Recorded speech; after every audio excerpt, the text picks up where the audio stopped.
A few weeks before May 2nd, Princess Charlotte prepared for her 9th birthday. This year was different. There would be no big party, fancy decorations, or social media posts like in previous years.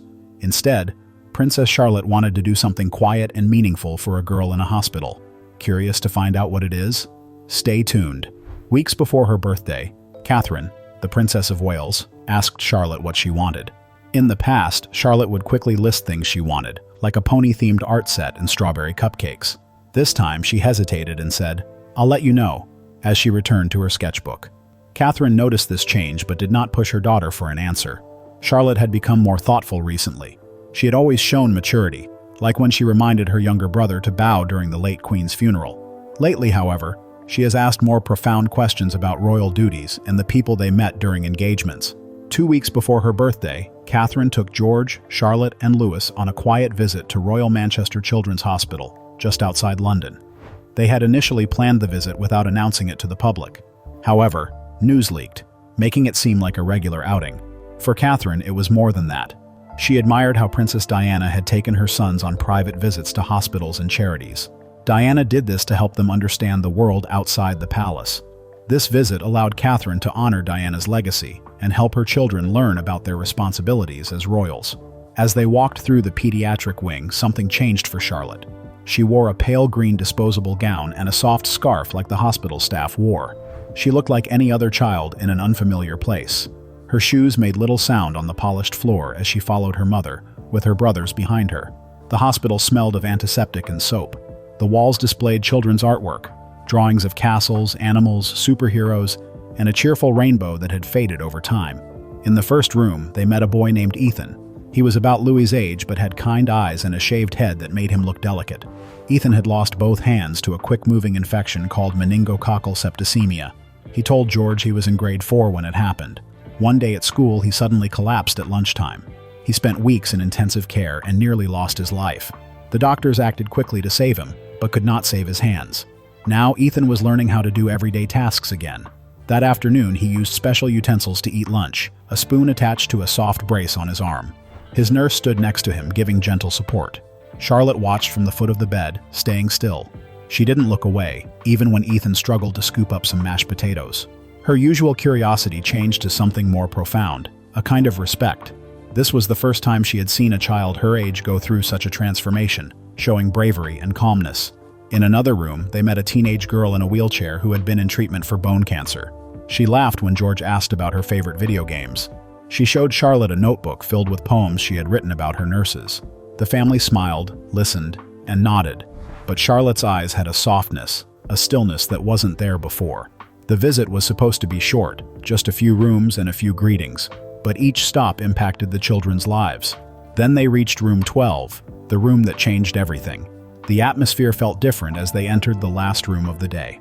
Inside, they saw a young girl sitting carefully in bed.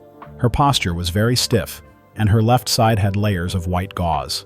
The burns on her neck, shoulder, and arms were still healing, a mix of pain and strength.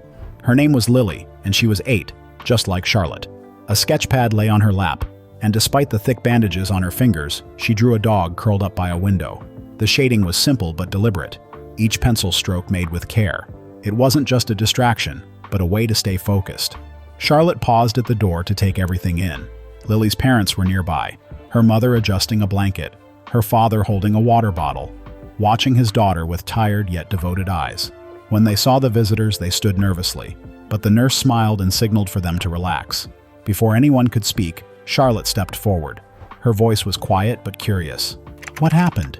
she asked gently, looking at the bandages. Lily looked up from her sketch. She wasn't shy, but she didn't speak right away. Instead, she looked at her mother, who nodded softly, allowing her to talk. "There was a fire," Lily finally said, "in our house.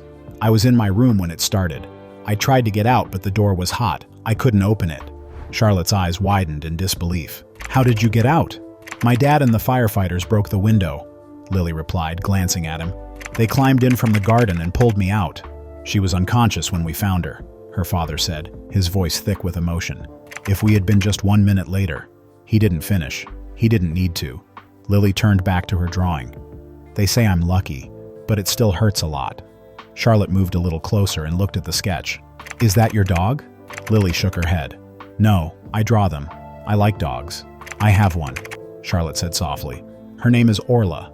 I try to draw her, but I can never get the ears right. Lily smiled, a lopsided grin that eased the tension in the room. You draw?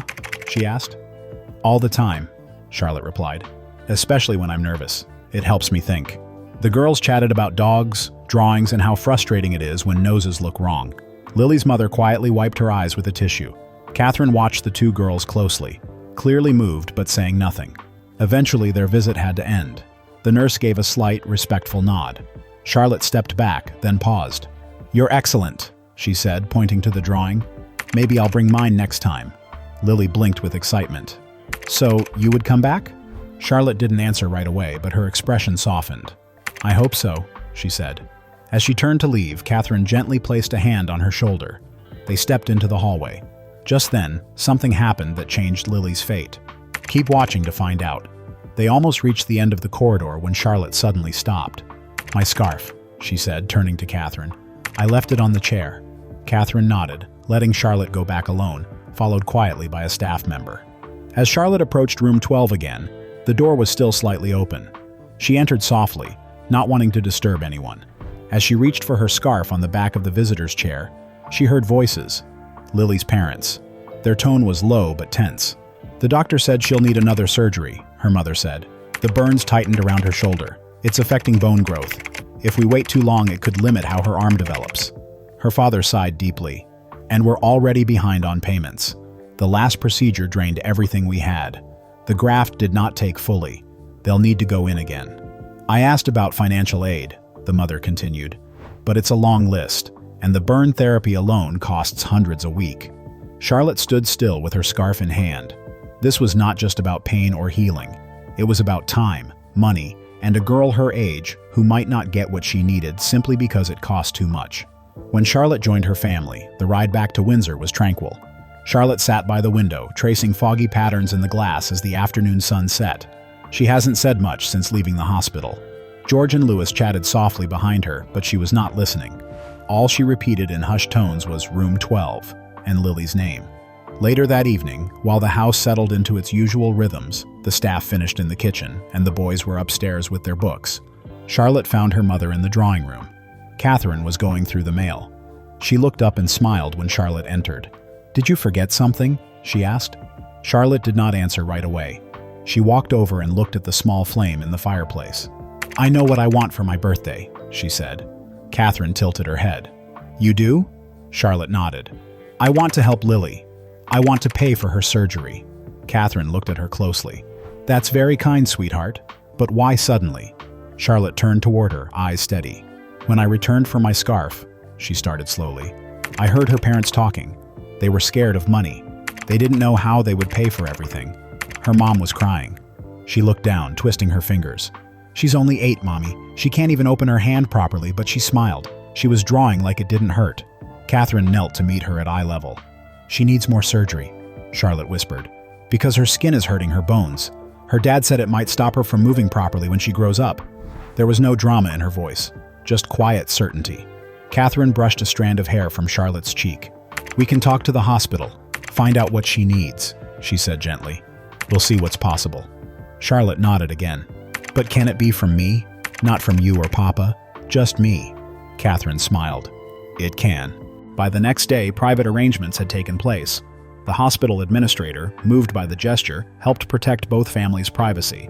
A donation of £39,000 was transferred directly to the hospital's surgical fund, enough to cover Lily's upcoming skin graft, reconstructive procedures, and several months of physical therapy.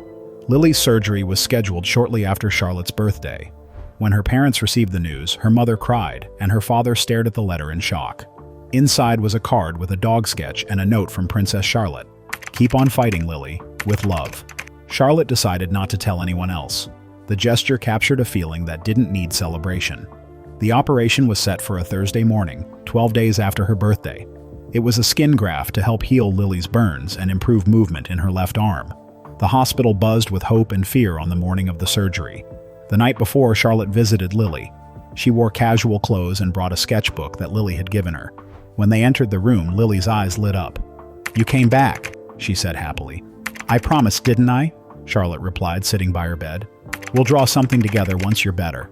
The two girls didn't talk much about the surgery. Instead, they laughed about dog names and colored together quietly. When it was over, Charlotte took Lily's hand and said, "You're braver than anyone I've ever met." After the 5-hour surgery, the hospital administrator delivered good news. Lily's graft had taken well, and therapy would start in 2 weeks. Charlotte smiled, relieved. Now she can finish our drawing. Lily's recovery went well. She gained movement and started drawing again. One afternoon, she surprised her parents by saying, "I want to tell people what happened, about the fire and especially about her." Though her parents were initially hesitant, Lily's determination inspired them. With hospital support, Lily shared her story on camera. She described Princess Charlotte, who helped her when she needed it most. The short video was widely shared online, receiving admiration and calls for compassion. Some criticized Charlotte's motives, but most responses were positive. Observers celebrated the genuine connection between the girls. Although Charlotte didn't comment publicly, she received a link to the video and smiled while watching it. This act of kindness will likely have a lasting impact on Lily as she grows up, showing the power of quiet generosity.